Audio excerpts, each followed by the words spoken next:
মোটামুটি একটা গাইডলাইন আমরা দিয়ে দিব আজকে, যেহেতু আমাদের সিলেবাস শেষ হয়ে গেছে, এবং এর পরবর্তী যে ক্লাসগুলো থাকবে সেই পরবর্তী ক্লাসগুলোতে আপনাদের যে কাজগুলো করতে হবে সেটা হচ্ছে আমরা টোটালি রিভিশনের উপরে চলে যাব।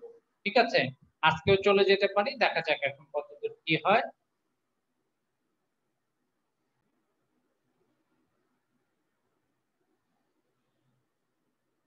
শব্দ শুনতে যদি সমস্যা হয় অথবা স্লাইড দেখতে যদি সমস্যা হয় আমাকে জাস্ট নক দিবেন, ঠিক আছে?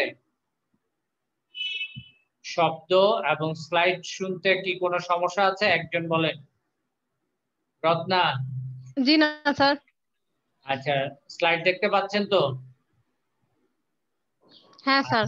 আচ্ছা ঠিক আছে, তাহলে আমরা মোটামুটি আমাদের ইসে চলে যাই যে আচ্ছা ঠিক আছে। ব্যাংকিং ইনস্টিটিউশন এন্ড পলিসির ফাইনাল সাজেশন 2020 কি কি আমাদেরকে পড়তে হবে, কি কি আমাদেরকে দেখতে হবে, আমি একটু বড় করে দিচ্ছি, ঠিক আছে?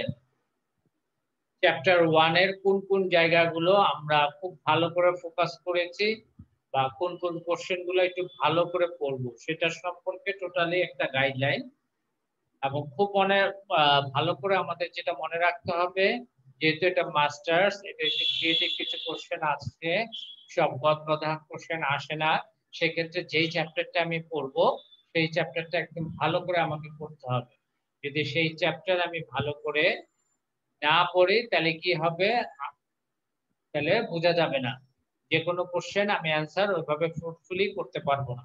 এখন চ্যাপ্টার 1 এ যে জিনিসগুলো আপনাদের রয়েছে সেটা হচ্ছে bank and historical background of banking system. Bank এবং ব্যাংক ব্যবস্থার ঐতিহাসিক যে পটভূমি সেটা দেখতে হবে। এখানে মূলত আমাদের যে জিনিসগুলো দেখতে হবে একটু খেয়াল করি।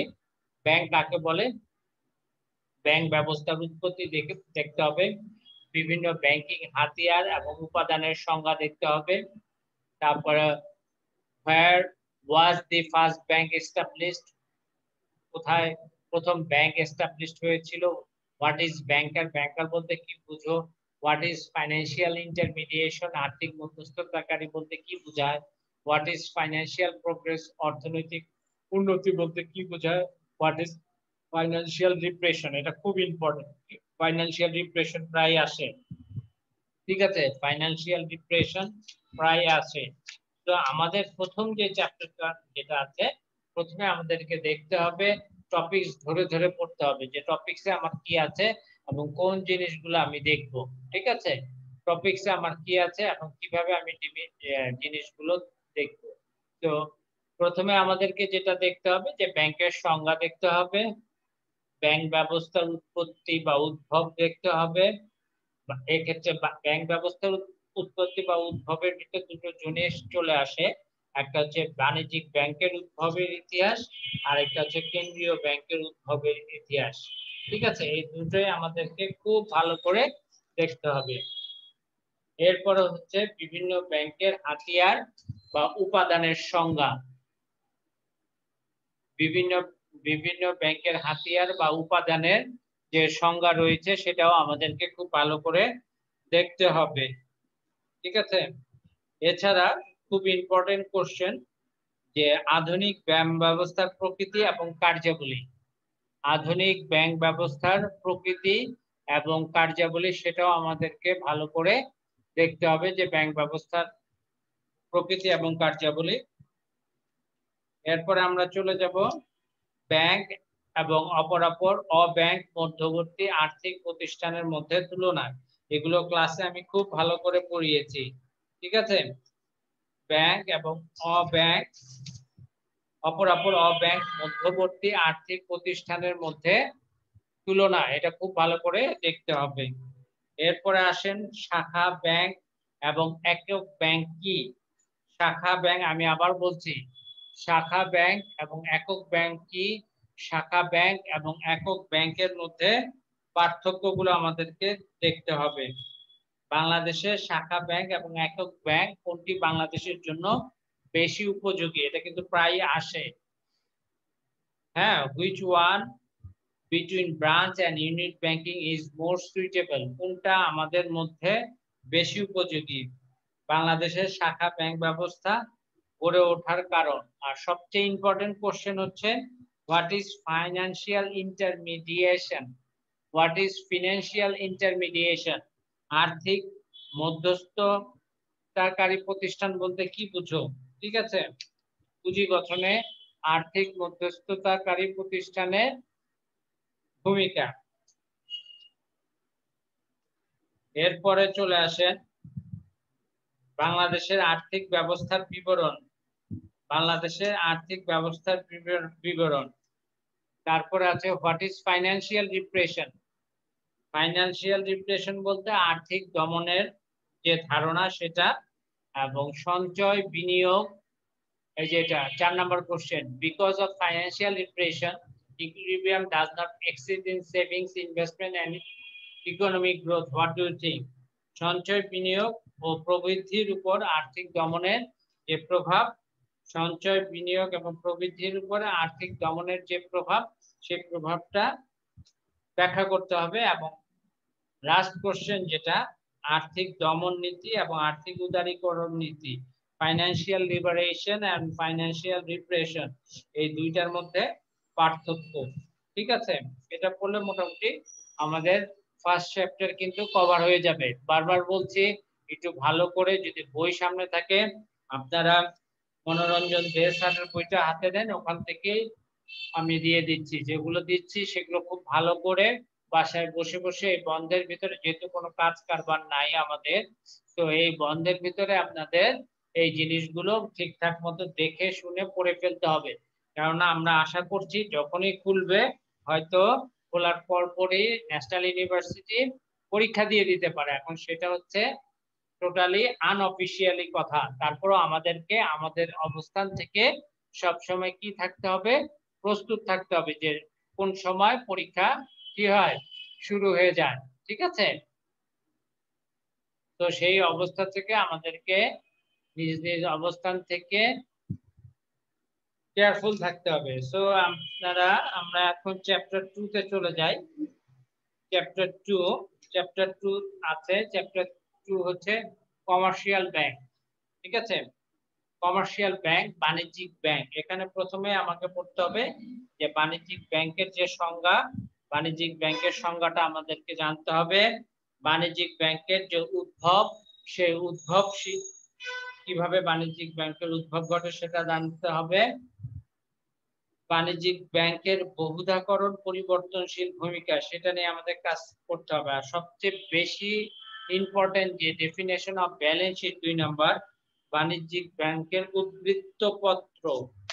বাণিজ্যিক ব্যাংকের উদ্বৃত্তপত্র এবং উদ্বৃত্তপত্রের টোটাল যে হিসাবটা, সেটা সম্পর্কে আমাদেরকে জানতে হবে। সাউন্ডে যদি কোনো প্রবলেম হয় অথবা দেখতে সমস্যা হলে আমাকে একটু শব্দ করে বলেন, আমি ঠিকঠাক মতো চেষ্টা করব। ঠিক আছে, যদি কখনো সাউন্ডে কোনো প্রবলেম হয় আমাকে জানাইয়েন।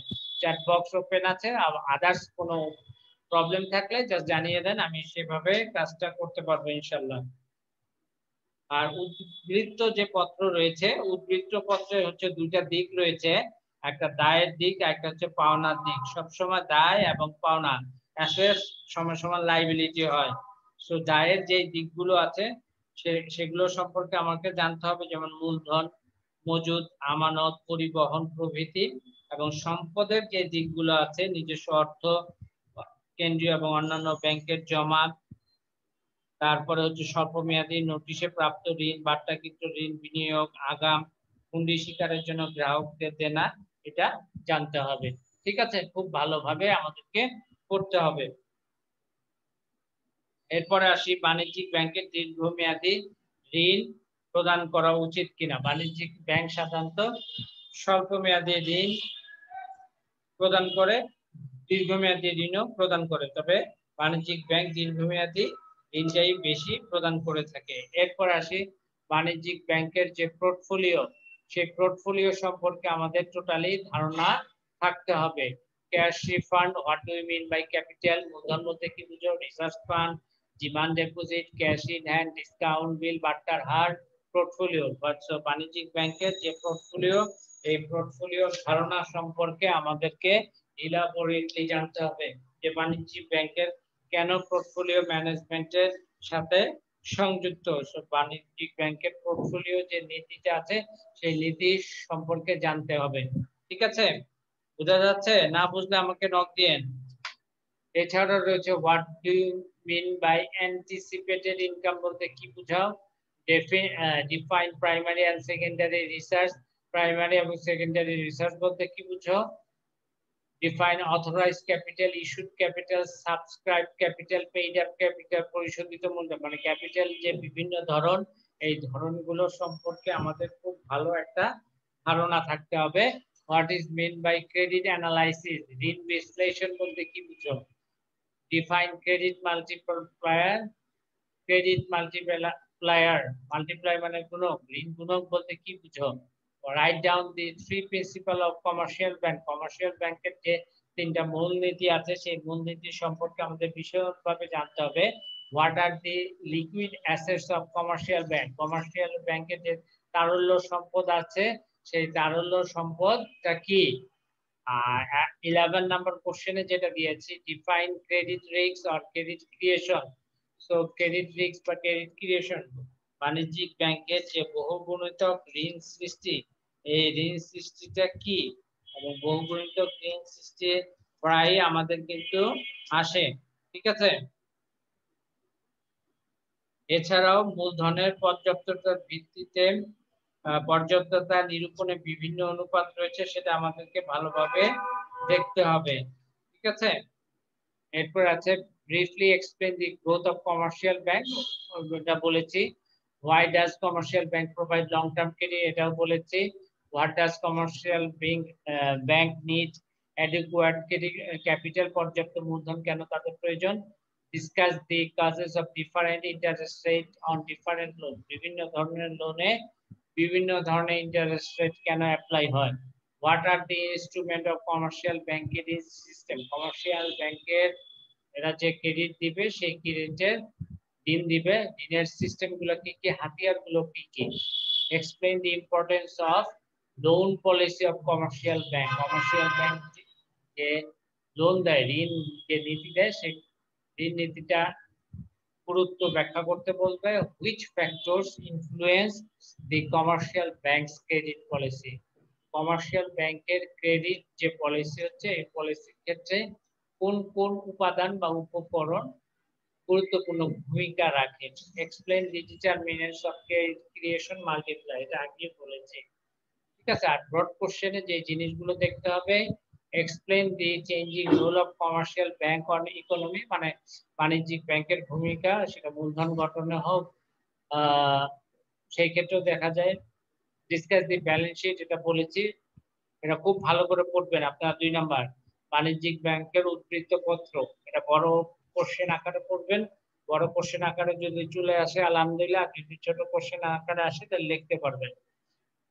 Explain self liquidity theory, sheet ability theory, anticipated income, এগুলো বলেছি।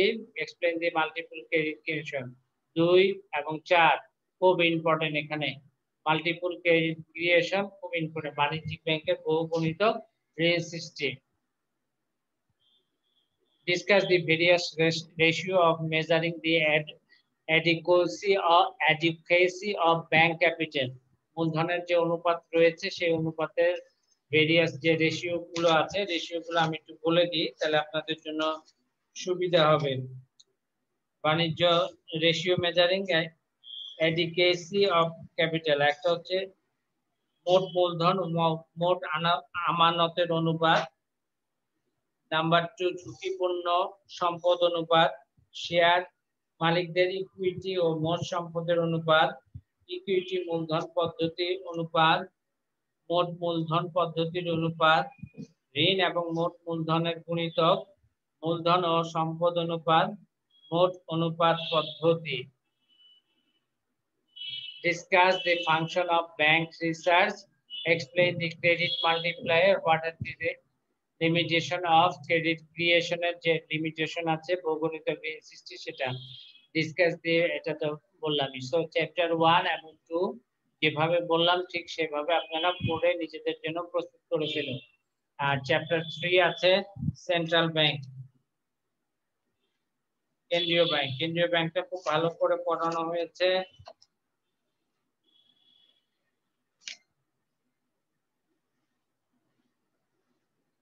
আচ্ছা, একটু খেয়াল করি কেন্দ্রীয় ব্যাংকের যে ফ্যাক্টর গুলো আছে। কেন্দ্রীয় ব্যাংক, প্রথমে বলতে হবে যে হোয়াট ইজ সেন্ট্রাল ব্যাংক। কেন্দ্রীয় ব্যাংক বলতে কি বুঝো? ঠিক আছে, আমি একটু বড় করে দিই তাহলে সুবিধা হবে আপনাদের। What is central bank? কেন্দ্রীয় ব্যাংক কাকে বলে? কেন্দ্রীয় ব্যাংক কেন ক্লিয়ারিং হাউস নিকাশ ঘর হিসেবে কাজ করে? What is deposit rate? What is lending rate? What is money supply? What is strong currency? What is bank rate? What is credit rationing? What is monetary policy? What is classical economy? এগুলো সব দেখতে হবে যে কেন্দ্রীয় bank কাকে বলা হয়। কেন্দ্রীয় ব্যাংকের গ্রুপটাও দেখে নিব। কেন্দ্রীয় ব্যাংকের এটা হচ্ছে ব্রিফ কোশ্চেন, 1 মার্কের কোশ্চেন। শর্ট কোশ্চেনে যেটা আছে সেন্ট্রাল ব্যাংক কাকে বলে?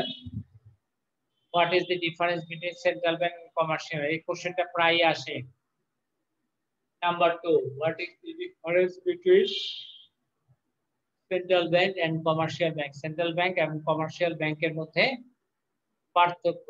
What is credit control? Credit control মানে ঋণ নিয়ন্ত্রণ বলতে কি বুঝো? ঋণ নিয়ন্ত্রণ একটা পরিমাণগত, একটা হচ্ছে গুণগত। কোয়ালিটেটিভ মেজারমেন্ট আর quantitative measurement. What is credit policy? ঋণ নীতি বলতে কি বুঝো? এগুলো হচ্ছে শর্ট কোশ্চেন আমাদের দেখতে হবে। আর ব্রড কোশ্চেনে যেটা দেখতে হবে, what are the aims and activities of central bank? Central ব্যাংকের লক্ষ্য উদ্দেশ্যগুলো কি কি? বাংলাদেশের প্রেক্ষিতে বা ডেভেলপমেন্ট কান্ট্রির প্রেক্ষিতে সেন্ট্রাল ব্যাংক অর্থনৈতিক স্থিতিশীলতা আনয়নে কি ভূমিকা পালন করে সেটা দেখে নিতে হবে। রাইট ডাউন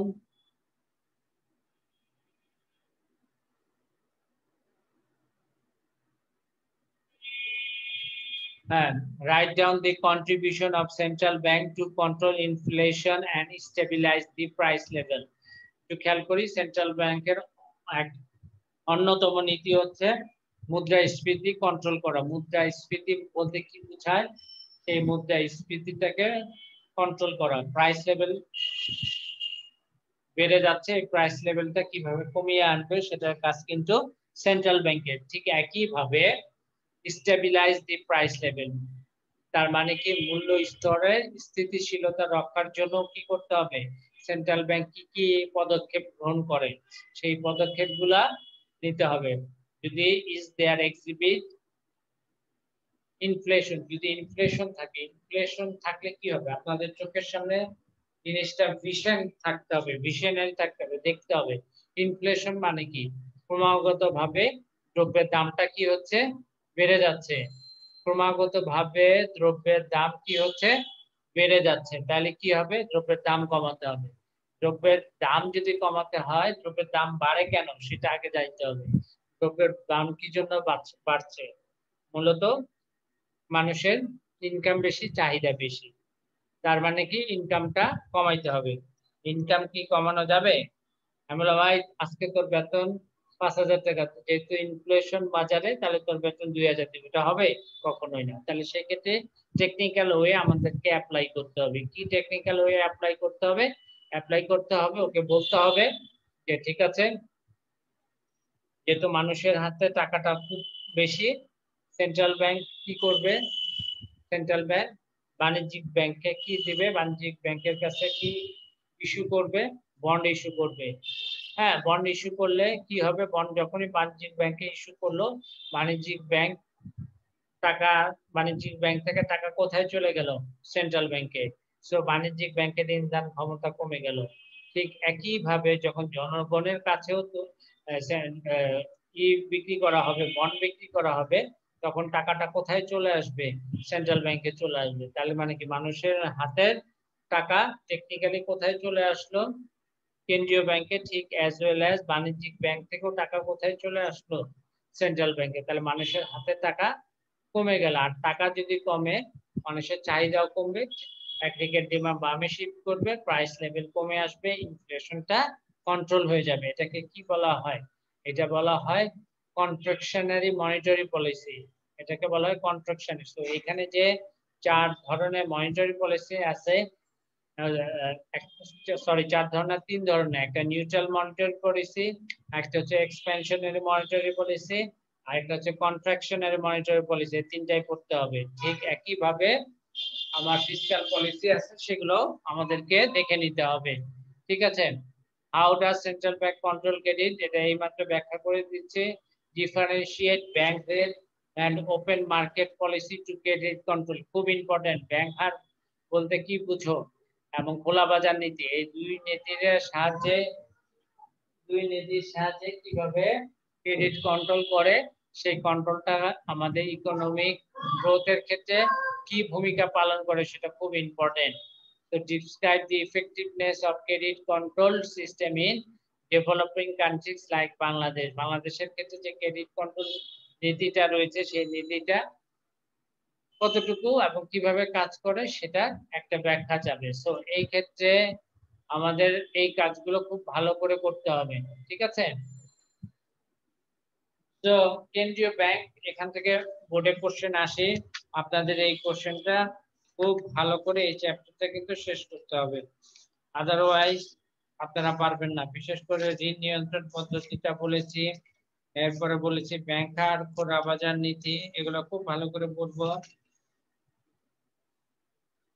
ঋণ নীতিগুলোর আপেক্ষিক কার্যকারিতা গুলো ভালো করে পড়বো। এখন আমরা চলে যাই চ্যাপ্টার 4। চ্যাপ্টার 4 এ কি আছে? উন্নয়ন ব্যাংক বা ডেভেলপমেন্ট ব্যাংক। উন্নয়ন ব্যাংকের সংজ্ঞা, what are the Capitals of development ব্যাংকের মূলধন কোথা থেকে আসে, সেটা কিভাবে জোগাড় হয় সেটার ব্যাখ্যা। What are the purposes of development bank, development bank কি কি পারপাজে সার্ভ করে পিপলদের উন্নয়ন কার্যক্রমে সেটা। What is the condition of investment of development bank, development ব্যাংকের বিনিয়োগের যে শর্ত সেই শর্তগুলো আমাদেরকে দেখতে হবে। হোয়াট ইজ বিএমআরই, এটা কি সেটা জানতে হবে। BMRE, write down the name of development banks in Bangladesh, এগুলো সব কিন্তু আমার লেকচারে স্লাইডে করা আছে, আপনারা একটু খুলবেন, দেখবেন, বইয়ের সাথে মিলিয়ে একটু পড়বেন, তাহলে আর কোনো সমস্যা হবে না। ঠিক আছে, so what is development bank, what are the difference between commercial and development bank, এটা প্রায়ই আসে। Describe the activities of Asian Development Bank, খুব important. Asian development bank ADB এর অ্যাক্টিভিটিস, লক্ষ্য, উদ্দেশ্য, কার্যাবলী, এডিবি কিভাবে রিফর্ম করলো। ঠিক আছে, প্রাইমারি কত লক্ষ্যমাত্রা নিয়ে, প্রাইমারি তাদের টার্গেট গুলো কি কি ছিল, কতগুলো মেম্বার কোম্পানি, মেম্বার দেশ ছিল, কান্ট্রি, হ্যাঁ, সদস্য দেশগুলো কতগুলো ছিল, এগুলো সম্পর্কে আমাদেরকে বিশদ একটা ধারণা থাকতে হবে। ব্রড কোশ্চেনে যে জিনিসগুলো দেখবো, explain the function of development bank, development ব্যাংকের কার্যাবলী। What are the contribution of development bank to develop capital market, তো মূলধন বাজার উন্নয়নে ডেভেলপমেন্ট ব্যাংকের যে ভূমিকা, সেই ভূমিকাগুলো আলোচনা করতে হবে। What are the problem and prospect, problem মানে সমস্যা, প্রসপেক্ট মানে সম্ভাবনা। ডেভেলপমেন্ট ব্যাংক মানে উন্নয়ন ব্যাংকের সমস্যা এবং সম্ভাবনা কতটুকু রয়েছে সেগুলো ইলাবোরেটলি ব্যাখ্যা দিতে হবে। জাস্টিফাই দি অ্যাক্টিভিটিস অফ গ্রামীণ ব্যাংক, খুব সুন্দর করে আমি একটা স্লাইডে নিয়ে এসেছি, এক স্লাইডের ছবি দিয়েছি।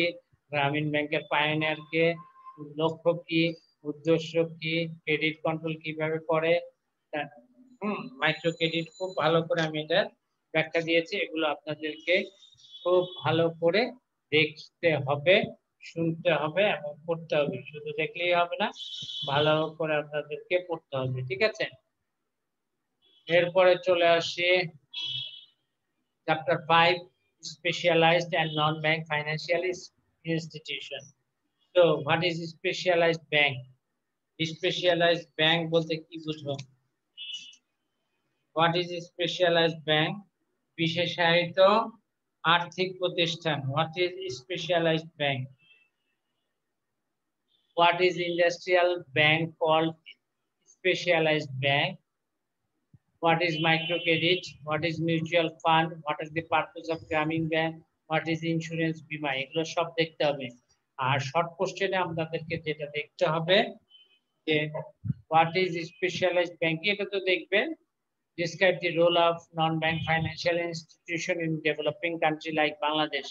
বাংলাদেশের মতো ডেভেলপিং যে কান্ট্রি গুলো রয়েছে সেই কান্ট্রিতে অব্যাংক আর্থিক যে প্রতিষ্ঠান রয়েছে সেটার ভূমিকাগুলো কি কি। ঠিক আছে, describe the capital formulation of specialized bank.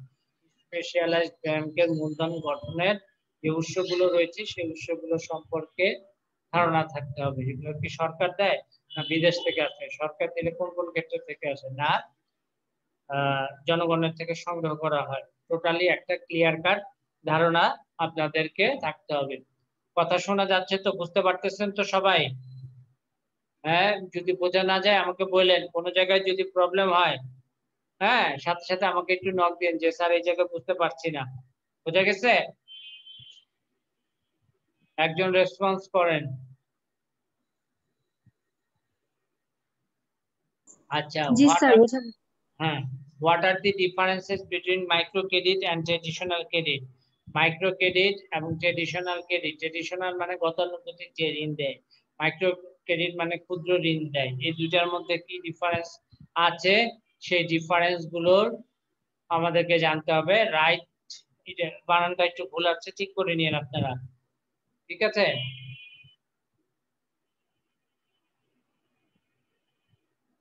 Write down the contribution of Grameen Bank to reduce poverty. দারিদ্রতা দূরীকরণে গ্রামীণ জনগোষ্ঠীর দারিদ্রতা দূরীকরণে গ্রামীণ ব্যাংকের যে ভূমিকা রয়েছে সেই ভূমিকাগুলো ব্যাখ্যা আমাদেরকে জানতে হবে। সো এই হচ্ছে আমাদের 5 নাম্বার চ্যাপ্টার স্পেশালাইজড ব্যাংকিং। হ্যাঁ, এরপরেও একটু স্পেশালাইজড ব্যাংকের কার্যাবলী দেখতে হবে। স্পেশালাইজড ব্যাংকের অর্থের উৎস এটা পড়িয়েছি। স্পেশালাইজড ব্যাংকগুলো কি কি সেটা দেখবেন, এটাও দেখানো হয়েছে। শিল্প উন্নয়নে স্পেশালাইজড ব্যাংকের ভূমিকা,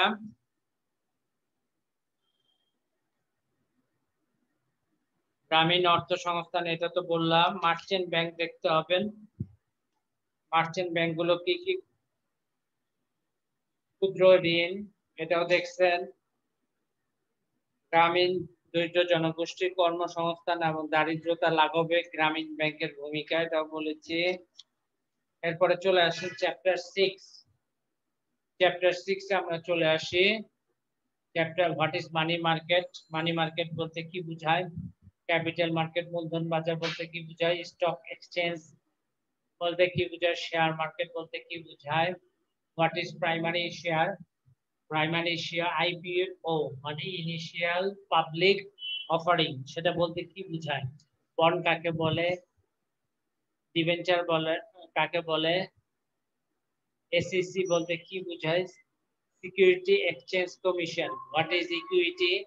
হোয়াট ইজ ডিসকাউন্ট? ঠিক আছে, বাট্টার হার ইকুইটি শেয়ার বলতে কি বোঝায়? এগুলো আমাদেরকে ভালো করে দেখতে হবে। শর্ট কোশ্চেনের যেটা দেখবো, মূলধন বাজার বলতে কি বোঝায়? ক্যাপিটাল ব্রডে যেটা দেখবো, right down the characteristic of capital market of Bangladesh. বাংলাদেশের যে মূলধন বাজার রয়েছে সেই বাজারের বৈশিষ্ট্যগুলো দেখতে হবে। একটা উৎকৃষ্ট মূলধন বাজারের বৈশিষ্ট্যগুলো দেখতে হবে। মুদ্রা বাজার বলতে কি বুঝো? মুদ্রা বাজার বলতে কি বুঝো? মুদ্রা বাজারের উপাদান সমূহ দেখতে হবে। আরেকটা হচ্ছে how can capital market help to develop the economy of developing country. মূলধন বাজার কিভাবে একটা ডেভেলপিং কান্ট্রি উন্নয়নশীল দেশের উন্নয়নে, অর্থনৈতিক উন্নয়নে ভূমিকা রাখে সেটা জানতে হবে। এরপর আছে how can share market of Bangladesh be stabilized. এটা বলতে কি বুঝো? শেয়ার মার্কেট আমাদের অস্থিতিশীল, সেটার স্থিতিশীলতা আনানে তোমার মতামত ব্যক্ত করো। খুব ইম্পর্টেন্ট কোশ্চেন। পুরো আপনি যখন ডাক্তার হয়ে যাবেন শেয়ার মার্কেটে, ডাক্তার যেমন প্রেসক্রিপশন করে তো আপনাকে প্রেসক্রিপশন করতে হবে। বাংলাদেশের মুদ্রা বাজারের গঠন এবং কার্যাবলীটা দেখতে হবে আপনাদের। শেয়ার মার্কেট দেখতে হবে। স্বল্প ও দীর্ঘমেয়াদী মূলধন বাজারের কার্যাবলীর মধ্যে পার্থক্য। স্বল্প এবং দীর্ঘমেয়াদী মূলধন বাজারের কার্যাবলীর মধ্যে পার্থক্য। বাংলাদেশের মতো উন্নয়নশীল দেশে মূলধন বাজারের উপর আন্তর্জাতিক অর্থ ও বিনিয়োগের প্রভাবটা আমরা দেখব। আর সবচেয়ে বড় কথা, বাংলাদেশের মতো উন্নয়নশীল দেশগুলোতে পুঁজি মূলধন অথবা শেয়ার বাজারের যে উন্নতির পথে যে বাধা সেই বাধাগুলো আমরা দেখব। এই দুইটা নাই এখানে দেয়া, তারপর আমরা দেখে নিব। ঠিক আছে? আর মূলধন বাজারে গৃহীত পদক্ষেপ উন্নয়নের জন্য গৃহীত পদক্ষেপগুলো কি কি তোমার মতে? মূলধন বাজারের বিপর্যয়ের কারণ, স্টক এক্সচেঞ্জের ভূমিকা, তাইলেই হয়ে যাবে এই চ্যাপ্টার। এরপরে আসি chapter 7, international banking and national monetary policy. আন্তর্জাতিক ব্যাংকিং কাকে বলা হয়? অফশোর ব্যাংকিং কাকে বলে? অফশোর ব্যাংকিংটা মনে আছে আপনাদের? What is offshore banking? যেমন ইউনিলিভার, তাদের মেইন কান্ট্রি কোথায়? এইচএসবিসি, তাদের মেইন অরিজিন কোথায়? যদি কোনো ব্যাংকের একটা শাখা বাংলাদেশে, বিদেশে একটা ব্যাংক বাংলাদেশে তার কার্যক্রম চালনা করে, তখন সেটাকে অফশোর ব্যাংকিং বলা হয়। এই অফশোর ব্যাংকিং ডিরেক্টলি কি করতে পারে না, যে দেশে কাজ করে প্রতিটি দেশে, মানে তাদের মেইন অরিজিন দেশ না, মানে যে দেশে তাদের ব্রাঞ্চ খুলে ওই দেশে ডিরেক্টলি ডিপোজিট মানি সংগ্রহ করতে পারে না। এই সংগ্রহ অন্যান্য ব্যাংকের কাছ থেকে তারা লোন নিয়ে কাজ করে, তো সেটাকে বলা হয় অফশোর ব্যাংকিং। এই যে অফশোর ব্যাংকিং এর যে উদ্দেশ্য সেটা আমাদেরকে ভালোভাবে দেখতে হবে। আন্তর্জাতিক ব্যাংকিং কাকে বলা হয়, মাল্টিন্যাশনাল ব্যাংক কাকে বলা হয়, ফাংশন অফ মাল্টিন্যাশনাল ব্যাংকের যে কার্যাবলী সেটা সম্পর্কে আমার টোটালি কনসেপ্ট ক্লিয়ার থাকতে হবে। ঠিক আছে? What is internationalization of commercial bank? বাণিজ্যিক ব্যাংকের আন্তর্জাতিকীকরণ বলতে কি বোঝায়? What is international and commercial bank? What are the problems of offshore banking? তো অফশোর ব্যাংকিংটা খুব ভালো করে পড়বেন, এটা কিন্তু প্রায়ই আসে। অফশোর ব্যাংকিং কি, অফশোর ব্যাংকিং এর উদ্দেশ্য, এবং অফশোর ব্যাংকিং এ এটাকে কি বলেছি, প্রবলেম। ঠিক আছে, মানে অ্যাডভান্টেজ ডিসঅ্যাডভান্টেজ দুইটাই দেখবো। What are the causes of ইন্টারন্যাশনালাইজেশন of commercial bank, commercial ব্যাংকের আন্তর্জাতিকীকরণ নীতি, সেটার কারণগুলো কি কি, discuss the function of multinational bank, multinational ব্যাংকের কার্যাবলীগুলো কি কি। এরপরে চলে আসি চ্যাপ্টার 8। তো এখানে অফশোর ব্যাংকিংটা খুব ভালো করে পড়বো। Comparative banking system in selected country, এটা খুব ভালো করে পড়ানো হয়েছে। প্রথমে আমি দেখিয়েছিলাম, দুইটা ক্লাসে পড়িয়েছি, একটা হচ্ছে জাপান বাংলাদেশ, আরেকটা আছে ইউএসএ এবং ইউকে, তাই না? খেয়াল আছে আপনাদের?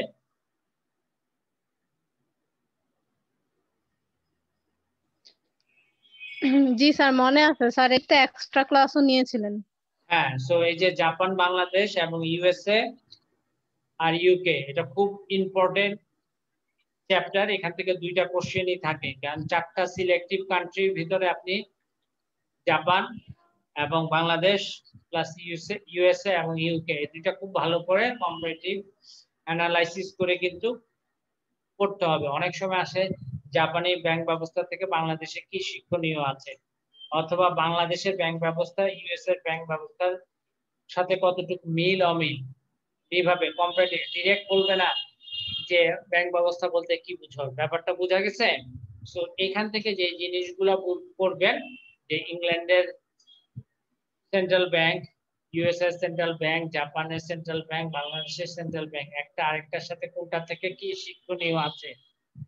ঠিক আছে, একটা বাণিজ্যিক ব্যাংকের সাথে আরেকটা বাণিজ্যিক ব্যাংকের তুলনা, একটা কেন্দ্রীয় ব্যাংকের সাথে আরেকটা কেন্দ্রীয় ব্যাংকের তুলনা, একটার সাথে আরেকটার যে পার্থক্যগুলো রয়েছে সেগুলো সম্পর্কে আমাদেরকে কিন্তু বিশদ জানতে হবে। ঠিক আছে?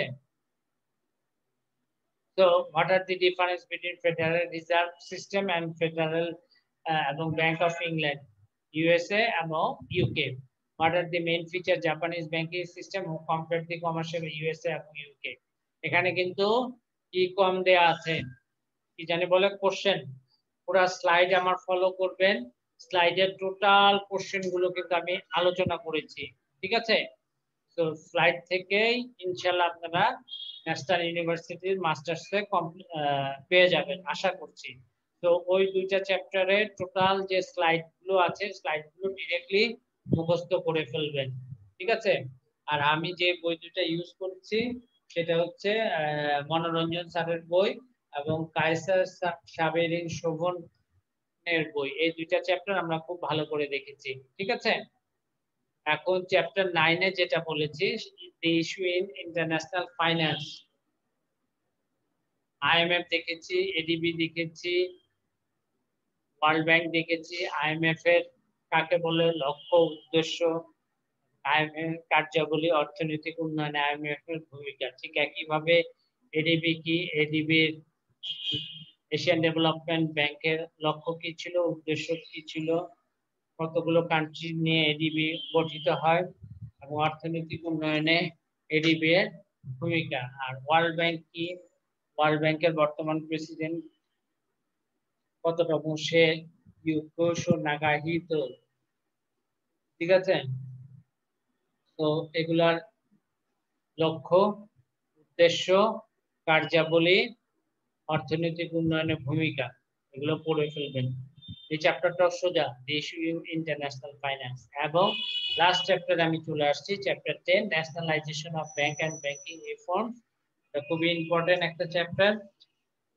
Bank and banking reform, Bangladesh bank জাতীয়করণ এবং ব্যাংক ব্যবস্থা সংস্কার বলতে কি বুঝো, মার্কআপ পলিসি কি, ক্যামেল রেটিং কি, সিআইবি কি, এগুলো একটু দেখবেন। ব্যাংক রিফর্মেশন কাকে বলে, ঠিক আছে।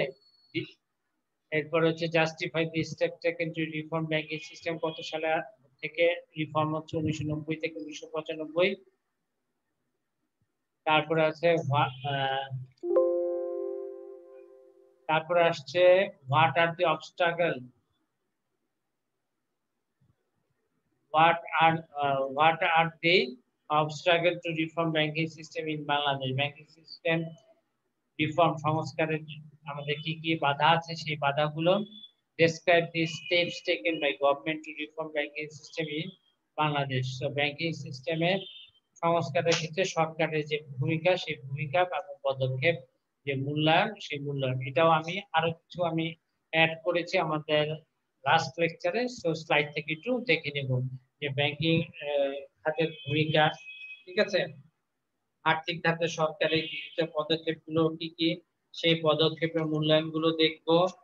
বিশেষ করে বাংলাদেশে আর্থিক খাত সংস্কারের প্রতিবন্ধকতা সমূহ, আর্থিক খাত সংস্কার কর্মসূচির লক্ষ্য সমূহ, এগুলো খুব ভালো করে দেখতে হবে। আর্থিক খাত সংস্কারটা কি, বাংলাদেশ ব্যাংক জাতীয়করণ বলতে কি বুঝো, কমার্শিয়াল ব্যাংক কিভাবে জাতীয়করণ করা হয়েছে, জাতীয়করণের সুফল আমরা কতটুকু পাচ্ছি। সো এই হচ্ছে আমাদের আজকের লেকচারের এন্ডিং পয়েন্ট। কয়জন উপস্থিত? 4 জন।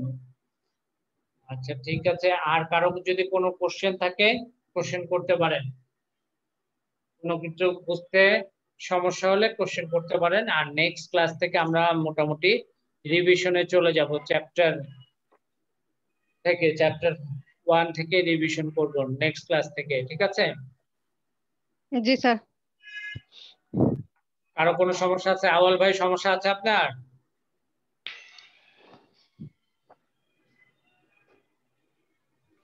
Hello sir. হ্যাঁ,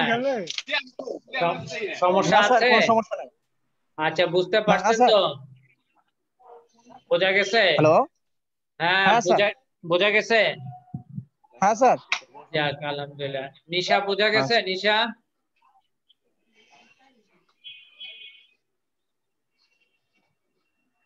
যাই হোক, ঠিক আছে। আজকে তাহলে এই পর্যন্তই। সবাই ভালো থাকবো, সুস্থ থাকবো। আর কোনো সমস্যা থাকলে বলেন, যদি সমস্যা ফেস করেন কেউ আমাকে বলতে পারেন। না স্যার, কোনো সমস্যা নাই স্যার। ঠিক আছে, কেন খুব ভালো করে শেষ করে দিয়েছি। তো আর কোনো সাবজেক্ট শেষ হয়েছে ফুললি মাস্টার স্যার? জি স্যার। কোন সাবজেক্ট? আমাদের রুরাল ইকোনমিক্স, ডেভেলপমেন্ট, তারপর লেবার ইকোনমিক্স, এগুলি শেষ হয়ে